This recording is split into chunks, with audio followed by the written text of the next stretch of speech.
اس کی گردن کے پچھلے حصے پر نرمی سے ہاتھ پھیرا اور ایک دم سے اس کی نظر رسٹ واچ پر گئی جو رات کے 10 بجے کا وقت بتا رہی تھی۔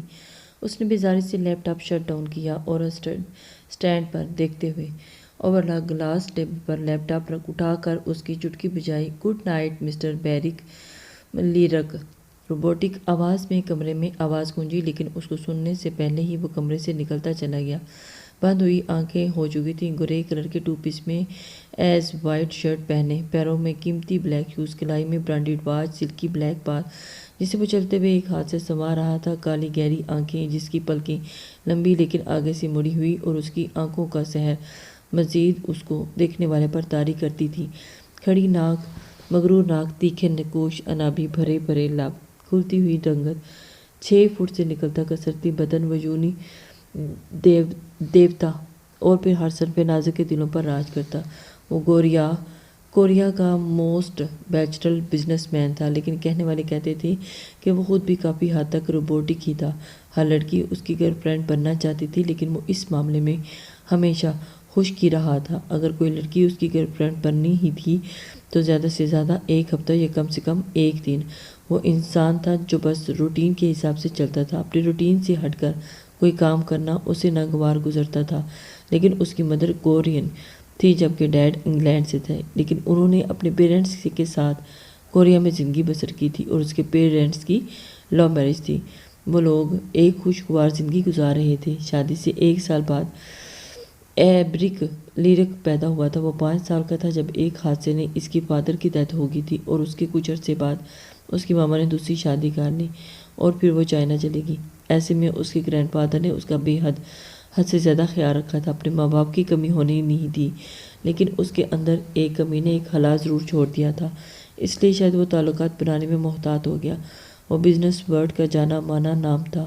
اس کے دوستوں اور دشمنوں کی تعداد ایک سی تھی، لیکن اسے فرق نہیں پڑتا تھا کہ کسی بھی بات سے۔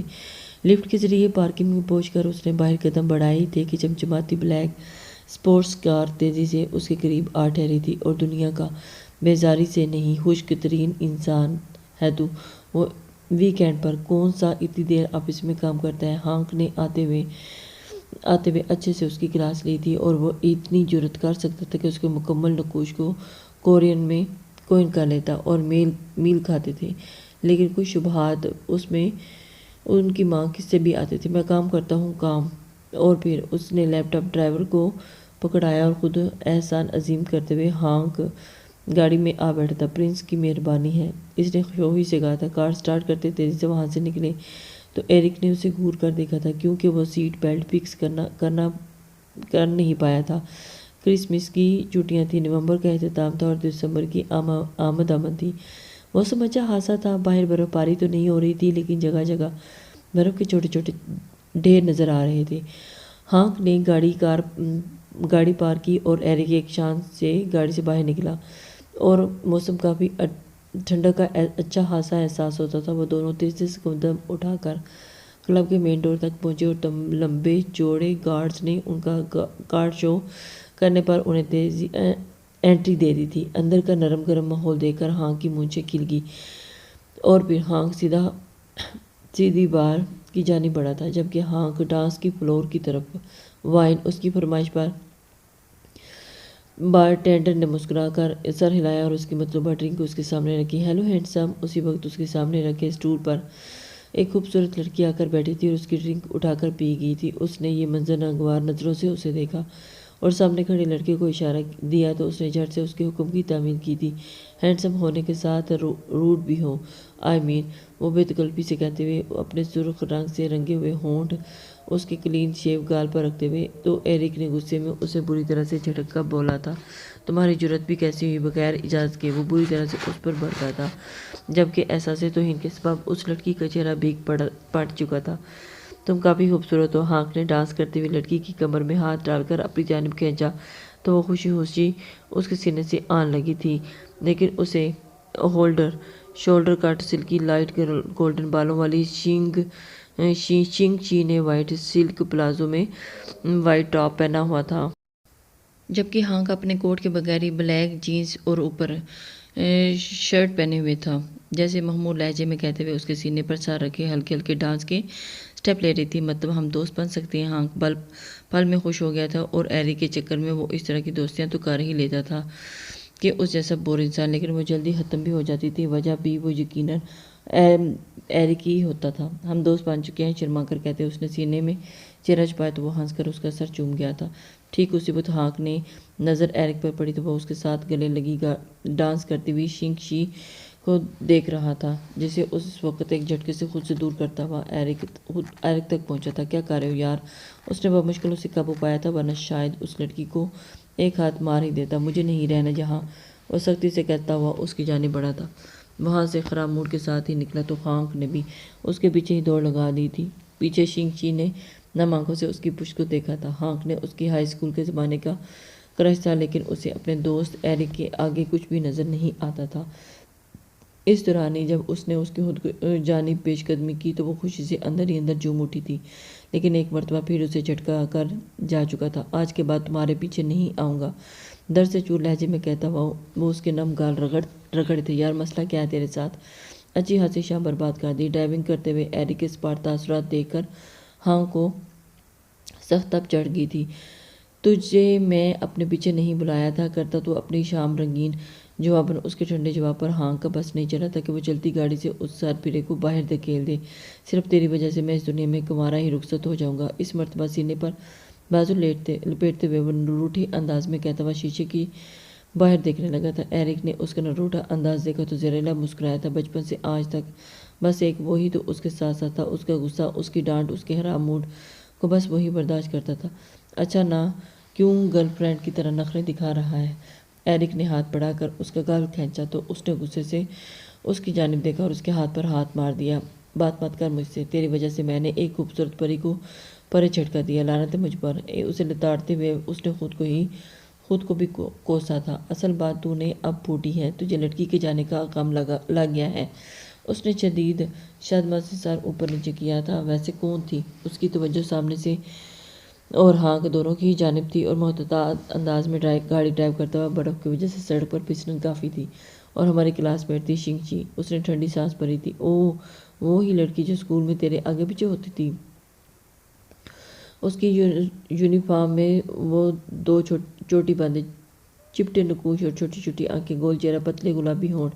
اس نے پل میں اس کا نقشہ کھینچا تھا، اور بالوں کا رنگ اور قدرے تو رہ گیا تھا، 5 فٹ اور 2 انچ تھا، اور شاید بال لائٹ گولڈن سے تھے۔ وہ ہنسی دبائے بمشکل سنجیدہ ہوا تھا۔ یہ لڑکیوں کو بغور دیکھتا نہیں تھا تو یہ حال ہے۔ اگر اس نے ان بیچاروں پر غور کرنا شروع کر دیا تو بس باقی کچھ نہیں بچتا تھا۔ اس نے ٹونٹ کرنے پر، اسے برا منانے پر پھر سر جھٹک گیا تھا۔ ٹھیک اسی وقت کوئی تیزی سے ان کی گاڑی کے سامنے آیا تو اس نے بمشکل گاڑی کو بریک لگائی، لیکن پھر بھی وہ جو گاڑی سے ہٹ ہو کر دور اچھل کر جا گرا تھا۔ ایرک اور ہانک نے گاڑی سے نکلتے ہی، یہ راستہ ایسا تھا کہ جہاں ٹریفک معمول سے ہٹ کر کام ہی ہوتی تھی۔ شکر ہے کہ انسان برف پر گرا ہے، ایرک نے پریشانی سے کہتے ہوئے، جیسے ہی اس کے اوندے منہ پر ارے یہ تو لڑکی ہے۔ ہانک کے منہ سے بے ساختہ نکلا ہی جملہ ادا ہوا تھا تو وہ ساکت سا اس کے حسن کے پیکر کو ٹک ٹک کی باندھے دیکھنے میں مشغول تھا۔ ایک دم ہوش میں ہے تو رک، میں دیکھتا ہوں، تو پیچھے ہو، میں اٹھا رہا ہوں۔ وہ نہیں جانتا تھا کہ اس نے یوں روک دیا تھا۔ جلدی کر، برف اس کی حالت خراب نہ ہو جائے۔ ہانک نے اس بے ہوش لڑکی کو اپنے سامنے اٹھا رہا ہوں، وہ سنجیدگی سے کہتا ہوا اس لڑکی کے پھول جیسے وجود کو اپنی باہوں میں اٹھا گیا تھا، اور اچانک اس کی قربت اور اس لڑکی کے لمس کو محسوس کرتے اس کی ساخت بڑے دل میں دھڑکنے شروع کر دیا تھا۔ تیز، بہت تیز، لیکن وہ بے نیاز سیدھا کھڑا طرف آیا تھا جسے ہانک نے اس لڑکی کے لیے پہلے ہی کھولے کھڑا تھا۔ ایرک نے اسے احتیاط سے پچھلی سیٹ پر لٹایا تو اس لڑکی کے کالے سیاہ بال اس کے چہرے پر آن گرے، اور ایرک اس کے چہرے سے بال نرمی سے پیچھے کر گیا تھا، اور باہر کی نسبت گاڑی کا ماحول ہیٹر کی بدولت گرم تھا، اور تو اس دوران وہ پوری طرح سے اس پر جھک سا گیا تھا، یوں دونوں کے چہرے قریب تر ہو گئے تھے۔ کاش یہ لڑکی آنکھیں کھول کر میری جانب دیکھتی۔ اس کے دل کی شدت سے خواہش کی تھی تو وہ دل کی خواہش پر پریشان ہوتا ایک دم سے پیچھے ہو کر گاڑی میں باہر نکل گیا، اور گاڑی کا پچھلا ڈور لا کر کے ہاسپٹل چلنا ہے۔ ہانک نے تیزی سے بات کی اور ایرک نے کاٹا، نہیں، میرے پینٹ ہاؤس چل۔ ہاسپٹل جانے سے خواہ مخواہ پولیس انوالو ہوگی اور خبر گرینڈ پا تک پہنچ جائے گی۔ اس کی قطعیت بھرے انداز میں ہانک نے اس کی جانب دیکھا۔ ویسے تو کس مرد کی دعا ہے، گھر جا کر اس کا چیک اپ کر لینا، سنجیدگی سے کہتا ہوا ڈرائیونگ سیٹ سنبھال گیا تو ہانک بھی تیزی سے گھوم کر دوسری طرف گاڑی اپنی جگہ پر بیٹھ گیا تھا، اور اس کے بیٹھتے ہی ایبرک نے دونوں شانے چت کیے تھے اور ایک مرتبہ پھر احتیاط سے گاڑی ڈرائیو کرنے لگا تھا، لیکن اس کا ذہن بھٹک کر اس بے ہوش وجود کی جانب بڑھ رہا تھا۔ زندگی میں پہلی مرتبہ وہ کسی لڑکی کی جانب خود سے متوجہ ہو رہا تھا، اور یہ بات اس کے لیے کافی پریشان کن تھی۔ ایک مرتبہ وہ لڑکی ایبرک کی باہوں میں تھی اور اسے اٹھائے وہ اپنے پینٹ ہاؤس میں داخل ہوا تھا، جو جدت کے عین تقاضوں کے مطابق تیار کیا گیا تھا، اور اسے اپنے بیڈ روم میں لے آیا تھا اور اسے احتیاط سے بیڈ پر لٹا کر اس نے سب سے پہلے اس کا کوٹ اس کے وجود سے الگ کیا تھا، کیونکہ برف پر گرنے سے وہ کچھ نم سا ہو رہا تھا، اور جلدی سے ہیٹر سسٹم آن کیا تھا، اور ہانک نے محتاط ہوتے اب اس لڑکی کے پیروں سے جوتے ریموٹ کہاں ہے؟ ہانک کے سوال پر وہ اس لڑکی پر کمفرٹ درست کر رہا تھا۔ سر جھٹک کر اسے گور کر دیکھا اور پھر اس نے حسب معمول چٹکی بجائی، ہیلو بیرک سر، ہیلو، ہیٹر آن کرو۔ اس کے اتنا کہنے پر دیر تھی کہ گھر کا ہیٹر سسٹم آٹومیٹک آن ہو گیا۔ چیک اپ کر جلدی سے، اس نے ایک طرف ہوتے ہوئے ہانک کو جگہ دی تھی۔ میں بیگ لے کر آتا ہوں۔ وہ ڈرتا ہوا وہاں سے نکلا تھا اور اس کے کمرے سے نکلتے ہی ایبرک کی توجہ ایک مرتبہ پھر اس پر سوئی ہوئی انجان سی لڑکی کی جانب ہو گئی تھی۔ نہ جانے اس میں کیا کشش تھی کہ اس کا دل خود بخود اس کی جانب مائل ہو رہا تھا، اور اس کی ہاتھ بڑھا کر نرمی سے اس کے بال سلائے اور پھر اس کے ہاتھ سے رکھتے ہوئے اس کے نرم روئی جیسے گال پر آئے تو اس نے معمولی سا احساس اپنے ہونٹوں کی پوٹ پر شدت سے محسوس کیا تھا۔ اس کے وجود میں ایک سنسنی سی دوڑ گئی تھی۔ گال سے ہوتی ہوئی اس کی انگلیاں اس کی سرخی مائل لبوں پر آ ٹھہری تھی تو گویا پورے وجود میں اس کے برق سی دوڑی تھی۔ میں کئی لڑکیوں سے ملا ہوں، کئی لڑکیاں میرے قریب بھی ہوئی ہیں، لیکن جو احساسات میرے اس وقت ہو رہے ہیں نا، وہ میری سمجھ سے باہر ہے۔ وہ سخت جھنجھلایا ہوا تھا۔ اتنے میں ہانک نے بھی ڈاکٹر کا محسوس بیگ پکڑے واپس آ گیا تھا، اور ہانک نے پہلے ہی اس کی گلائی تھام کر اس کی نبض چیک کی۔ چھوڑ بھی دے، ہاتھ بس پکڑ کر بیٹھ گیا ہے۔ وہ بس چند سیکنڈ سے ہی صبر کر پایا تھا۔ ایسا کر، ہٹ جاتا ہوں، تو خود چیک کر لے۔ وہ چڑ کر کہتا ہوا اٹھنے لگا، مار مت بیٹھ جاؤ اور جلدی جلدی چیک کر۔ اسے واپس کرسی پر دھکیلتے ہوئے وہ بمشکل خود کو پرسکون کر پایا تھا۔ نہیں، میں نہیں مار رہا، تو مار رہا ہے۔ اس انجان لڑکی کے لیے ایسا پوزیسو رویہ، تیرے جیسے یہ لڑکی تیری گرل فرینڈ ہو؟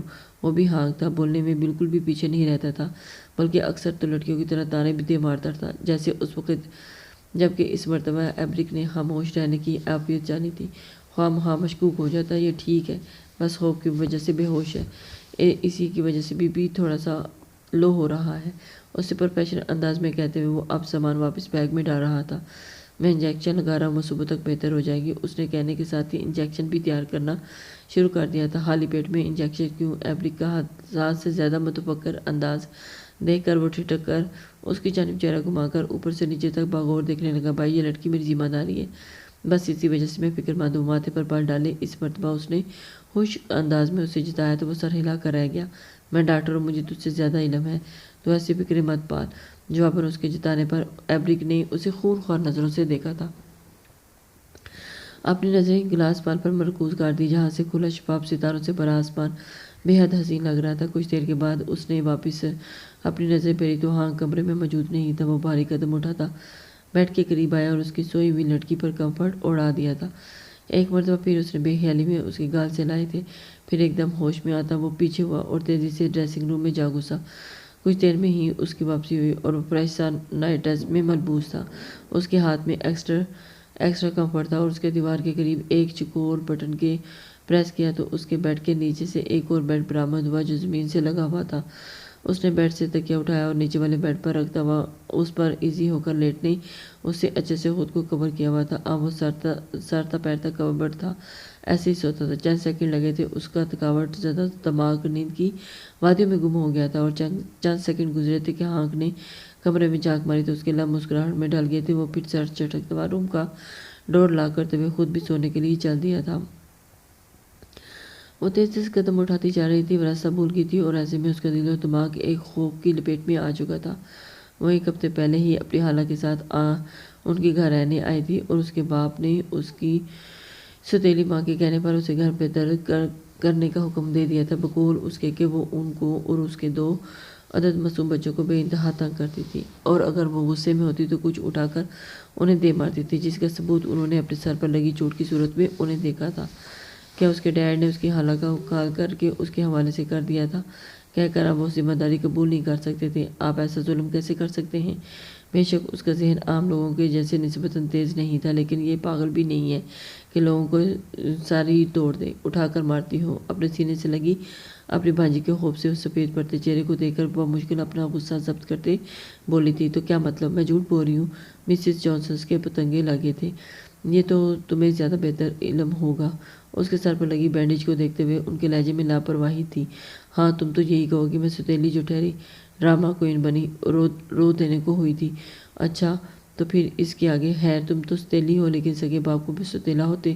میں نے پہلی مرتبہ دیکھا، مجھے یقین نہیں آ رہا کہ میری بہن کی زندگی میں اس سے محبت کے دعوے دار اس کی آخری نشانی کی کیا نہ قدری کی ہے، اور اس مرتبہ وہ کڑے انداز میں اپنے بہنوئی سے مخاطب تھی، مگر ہچکچاہٹ کا شکار نظر آ رہے تھے، جیسے یقین کرنا چاہتے بھی ہوں کہ اور نہیں بھی۔ آپ یہی چاہتے ہیں نا کہ یہ ایلسا کو اپنے ساتھ لے جاؤ؟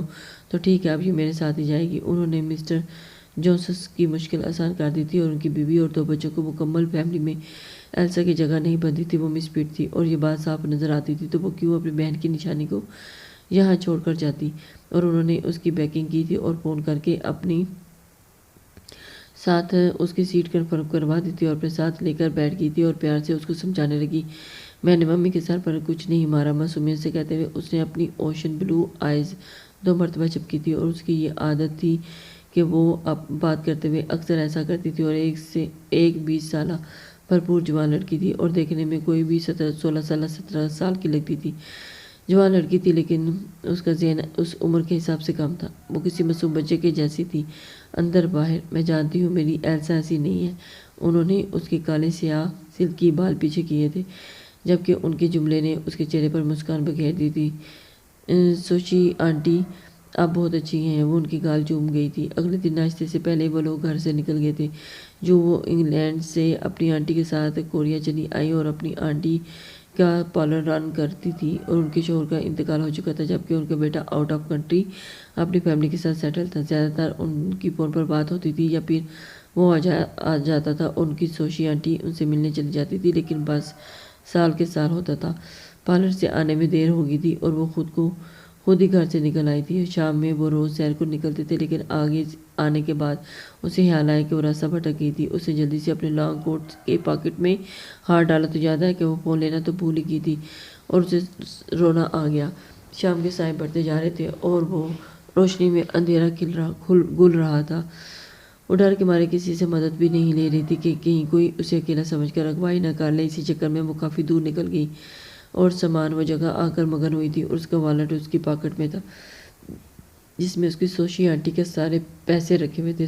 بھوک لگنے پر اس نے کھانے پینے کی چیزیں لے کر بھی کھا بھی لیا تھا۔ اس کی غیر معمولی خوبصورتی وہاں موجود کئی لڑکیوں کو اس کی جانب متوجہ کر گئی تھی، اور انہوں نے اس سے بات کرنی چاہی تھی، لیکن وہ کسی انجان شخص سے بات کرنے کے خیال سے گھبرا کر ان سے دور ہو گئی تھی۔ 11 بجتے ہی پارک بند ہونے کا اعلان ہوا تو سارے لوگ پارک سے نکلتے چلے گئے۔ وہ بھی سب کے ساتھ پارک سے نکل آئی تھی۔ اب میں کہاں جاؤں؟ اس نے دانتوں تلے انگلیاں دبائی تھی۔ اے سویٹ گرل، میرے پاس آ جاؤ۔ اچانک ہی ایک خوش شکل لڑکے نے اس کا ہاتھ پکڑا تو وہ ایک جھٹکے سے اپنا ہاتھ چھوڑ کر خوف کے مارے وہاں سے بھاگ نکلی تھی۔ اندھا دھند بھاگتے ہوئے وہ نہیں رک پائی تھی، نہیں ہو پایا۔ وہ روڈ پر آ گئی۔ برف کی وجہ سے پھسلن محسوس ہو رہی تھی، لیکن وہ بھاگتی گئی، اور ایک دم سے اس کے منہ پر ہیڈ لائٹ پڑی تو وہ گھبرا کر اٹھی اور اس کے پاؤں بھی لڑکھڑا گئے۔ گاڑی ایک دم اس کے سر پر پہنچی تھی اور گاڑی سے اسے ہٹ ہلکے سے لگی تھی، لیکن وہ گری پھسلن کی وجہ سے تھی۔ خوف اس پر اس حد سوار تھا کہ اس کا ذہن مکمل تاریکی میں ڈوب گیا تھا۔ سوشی آنٹی ملک پلیز، حسب عادت وہ اس سے فرمائش کر گئی تھی۔ اس نے فرمائش کی تھی، نیند کے سبب اس کا ذہن مکمل بیدار نہیں ہوا تھا، جبکہ اس کی فرمائشی پروگرام واش روم سے نکلتے ایبرک نے حیرت سے بیڈ کی جانب دیکھا تھا۔ وہ اس وقت بلیک ٹراؤزر ٹی شرٹ میں ملبوس تولیے سے گیلے بال خشک کر رہا تھا۔ اس نے وال کلاک کی طرف دیکھا تھا جو دن کے 12 بجا رہی تھی۔ سوشی آنٹی، اس کی پکار سنی انسنی ہوئی تو اس مرتبہ اس کے انداز میں بچوں جیسی ناراضگی چھلکی تھی۔ ساتھ اس نے پاؤں مار کر اپنا کمفرٹ بھی دور اچھال دیا تھا، اور ایک بار پھر انگڑائی لی تو بیرک نے بے اختیاری نظریں چڑھائی تھی۔ وہ الگ ہی اتنی حسین لگ رہی تھی کہ دل بے اختیاری اس کی طلب کرنے لگا تھا۔ ایبرک نیوز دیکھ جلدی۔ اسی وقت اس کے بیڈ روم کا ڈور ایک جھٹکے سے کھلا تو ہانک افتاد افتا خیزہ سے اس کے روم میں داخل ہوا اور تیزی سے بولتا ہوا کیونکہ ہوا کیا ہے، اس کے ماتھے پر 2 بال نمودار میں دفع ہو جا، اس نے خود ہی چٹکی بجائی تھی۔ گڈ ماں روبوٹک میل آواز گونجی تو ایل ای ڈی آن کرو سے جملہ مکمل ہونے کا انتظار نہیں کیا تھا۔ دوسرے پل ایل ای ڈی آن ہو گئی تھی جہاں روشنی کے چہرے کے آگے کئی چینلز، اس کے ہاتھ میں چند پیپرز بھی تھے۔ What the hell! خبر دیکھ کر وہ بری طرح سے دھڑا ایلسا بیٹھے سے اچھل پڑی تھی۔ آنکھوں کے سامنے پورا منہ کھولے وہ 2 اجنبی چہروں کے ساتھ دیکھنے لگی اور اس نے ایک نظر اسکرین پر ڈالی تھی جو کہ اس وقت اسی پر روشنی کے مطابق تم نے اس سے خفیہ شادی کی ہوئی ہے۔ وہ کافی دن تم سے اس سلسلے میں بات کر رہی تھی کہ سب کے سامنے تم شادی کو ڈسکلوز کر دو۔ کیونکہ وہ بولتے ہوئے ٹھہر گیا تھا، کیونکہ اس کی بھویں تنی تھیں، کیونکہ وہ پریگننٹ ہے۔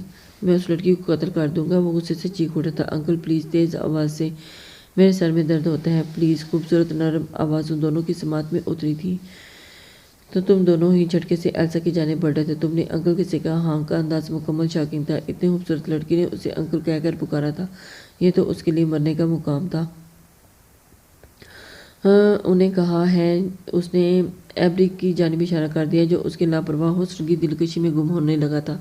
کالی زلفوں کے بیچوں بیچ اس کا دمکتا چہرہ، سمندر کی طرح نیلی آنکھیں، ستواں چھوٹی سی ناک، بھرے بھرے سرخی مائل لب، گلابی دودھ میں کھلے گلاب جیسے گال، اور سب سے بڑھ کر اس کے چہرے کی معصومیت سراپا حسن تھی۔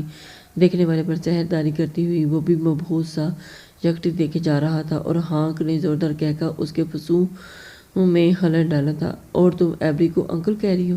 وہ جیسے ہنستے ہنستے لوٹ پوٹ ہو چکا تھا۔ یہ مجھ سے اتنے بڑے ہیں۔ ویسے بھی سوشی آنٹی نے کہا تھا کہ میل بڑوں کو انکل اور فیمیل کو آنٹی کہنا ہے، ورنہ میں تو سیدھا نام ہی لیتی ہوں۔ وہ یوں بات کر رہی تھی جیسے کوئی بچہ بات کرتا ہے، ایک دم انوسینٹ انداز، اور اس کا اس مرتبہ ہانک اسے ٹکٹکی باندھے دیکھتا گیا، جبکہ اس کی حرکت کو دیکھ کر نہ جانے کیوں مگر ایبری کو اسے گھورنا بند کر وہ دبے دبے انداز میں غصے میں بول اٹھا تھا، میں گھور نہیں رہا، دیکھ رہا ہوں۔ کیا کوئی اتنا بھی معصوم ہو سکتا ہے؟ فرش پر بیٹھے، ایک ہاتھ گال پر رکھے، اور ہانک کو انداز کھویا کھویا سا تھا تو اس پر نظریں ہٹا اور اس معصومیت کی جانب نظر مرکوز کر کر جھڑک کر کہنے لگا، اور اس نے ہانک کی توجہ اسکرین پر کی جانب کی تھی، یار اب یہ معاملہ میرے ہاتھ سے نکل چکا ہے، اس کی کوئی لمبی پلاننگ ہے اور اس پلاننگ پر تو پانی پھیر سکتا ہے، بس کی بات نہیں ہے، کیونکہ یہ معاملہ کافی سنگین صورتحال اختیار کر چکا ہے۔ ٹھیک ہے پھر۔ اسے ڈوبتے ہی میں شرمندگی کے سمندر میں کچھ دیر کے بعد سوچنے کے اس کے انداز میں پر اسراریت سی اتری تھی۔ کیا کرے گا تو؟ ہانک کو سر جاننے کو بے چین ہوا تھا۔ توڑ کروں گا، مبہم انداز میں کہتے ہوئے ایک نظر بیڈ پر ڈالی تھی جہاں ایلسا اپنے لمبے گھنے بالوں کو سمیٹنے کی بھرپور کوشش کر رہی تھی۔ تجھے لگتا ہے یہ ٹھیک رہے گا؟ ہاں کچھ پریشان سا بولا تھا۔ ہم اس لڑکی کے بارے میں کچھ نہیں جانتے سوائے اس کے کہ اس کی سوشی آنٹی پارلر چلاتے ہیں یا پھر اس کا NED سے ملا ہے، اور جس سے پتہ چلتا ہے کہ اس کا نام ایلسا ہے، اس کی عمر 20 سال ہے، اور لیکن وہ اپنی عمر سے کم نظر آتی ہے۔ اور آتی کیا ہے؟ اس کا ذہن بالکل بچوں جیسا ہے، میچور نہیں ہے۔ وہ فکر مند سا تیز تیز بولتے ہوئے خاموش ہوا اور ایبری کا سپاٹ چہرہ دیکھنے لگا تھا۔ ابھی ہماری مشکل کا واحد حال بس یہی لڑکی ہے، پھر میں نے کون سا اسے ساری عمر اپنے ساتھ رکھنے والا ہوں؟ بس ایک کانٹریکٹ پیپر میرج ہوگی اور جس میں 2 ماہ پہلے کی تاریخ درج ہوگی، سمپل۔ اس نے لاپرواہی سے کہتے ہوئے تیز دماغ خراب ہو چکا تھا۔ اگر اس کی آنٹی نیوز دیکھ کر یہاں آ گئی تو اس نے ممکنہ خدشہ ظاہر کیا، میں اسے میڈیا میں شو نہیں کرواؤں گا، بس جس طرح میری ایکس گرل فرینڈ نے پیپرز شو کروائے ہیں میں بھی ایسے ہی کروا دوں گا۔ تیرا دماغ خراب ہے؟ بالکل اسی طرح پیپر شو کرواؤں گا۔ اور اس کے پاس ہر چیز کا جواب تھا۔ ڈنر کیا؟ اس لڑکی نے اپنے موبائل کی اسکرین پر تیزی سے ٹائپنگ کرتے ہوئے اس کا لہجہ سرسی سا گھما تھا۔ ایلسا نام ہے اس لڑکی کا۔ ہانک کے جتانے پر اس نے ایک تیکھی نظر ہانک کے غصیلے چہرے پر ڈالی تھی۔ تجھے کیوں آگ لگی ہے؟ کیونکہ مجھ میں انسانیت ابھی باقی ہے۔ غصے سے وہ ایبری کے پاس اٹھ کر بیڈ روم کی جانب بڑھ گیا تھا جہاں ایلسا کو وہ ناشتہ دے کر آیا تھا۔ کھانا بہت مزے کا تھا، شکریہ۔ اس کا وہی معصوم انداز تھا۔ ہانک اس کے بے ساختہ انداز پر مسکرایا تھا۔ وہ اس کی جانب دیکھ کر برک، تمہارے کپڑے منگوائے ہیں، تم فریش ہو کر چینج کر لینا، وہ نرمی سے کہتا اس کے قریبی صوفے پر بیٹھ گیا تھا۔ تمہیں اپنا گھر یاد نہیں ہے ایلسا؟ ہانک کے سوال پر اس نے سر اوپر نیچے کیا تھا۔ مجھے اپنا گھر یاد ہے لیکن میرا گھر یہاں سے بہت دور ہے، مگر مجھے اپنی آنٹی کا گھر یاد نہیں ہے۔ وہ پہلے جملے پر خوش جبکہ دوسرے جملے پر اداس ہوئی تھی۔ تم اپنے گھر سے آنٹی کے گھر کیوں آ گئی؟ وہ اسے اس کے بارے میں جاننے لگا۔ اسے دوسرا سوال کیا تھا اور اس کے بارے میں جاننا چاہتا تھا۔ جبھی چھوٹے چھوٹے سوال کر رہا تھا۔ میری ممی اور میرے بھائی بہن مجھے پسند نہیں کرتے تھے، جھوٹ بول کر مجھے اپنے ڈیڈ سے ڈانٹ کھلواتے تھے۔ اور پھر ایک دن میری ممی نے مجھے سوچی آنٹی کے پاس بھیج اپنا سر پھوڑا اور کہا کہ میں نے اس کا سر گلدان مارا ہے۔ حالانکہ انکل، میں نے تو کچھ بھی نہیں کیا۔ بچپن سے وہ مجھے مارتی ڈراتی تھی اور بڑے ہو کر بھی مجھے مارتی تھی، کمرے میں بند کر دیتی تھی اور کھانا بھی نہیں دیتی تھی۔ میں روتی تو چیختی تو دروازہ بند کر دیتی۔ میں ان سے اتنا ڈرتی تھی تو بھلا میں کیسے انہیں مار سکتی تھی؟ وہ اپنے ازلی معصومی بے ساختہ انداز میں بول رہی تھی، لیکن آخری جملے پر اس کا لہجہ بھر گیا تھا۔ ڈیڈ نے میری ممی کو بات کا ٹرسٹ کیا اور پھر آنٹی کے ساتھ بھیج دیا۔ اپنے چہرے پر پھسلتے آنسوؤں کو اس نے ہاتھ کی پوچھ سے رگڑ رگڑ کر شکایتی انداز میں کہا، جبکہ ہاں کا ساتھ دروازے پر کھڑے ایبری کو اس معصوم پری کا دکھ اپنے دل میں اترتے ہوئے محسوس ہوا۔ وہ تمہارے اصل ممی ڈیڈی ہیں۔ ہانک نے بہت مشکل لہجے کو نامل رکھا تھا، ورنہ تو دل چاہ رہا تھا کہ اس کے ممی ڈیڈی کا غائبانہ باتیں سنائیں، غصے کرتے اپنے دل کی بڑاس نکالے۔ بھلا اتنی پیاری لڑکی کے ساتھ کوئی ایسا سلوک کر سکتا ہے؟ ڈیڈ تو میرے اپنے تھے، لیکن ممی اسٹیپ ممی ہیں اور ان کے بچے بھی۔ پہلے میں نے اپنا سمجھتی تھی، لیکن پھر انہوں نے مجھے خود بتایا کہ وہ میرے نہیں ہیں۔ وہ آنکھیں چپک کر بولتی کوئی چابی والی گڑیا لگ رہی تھی۔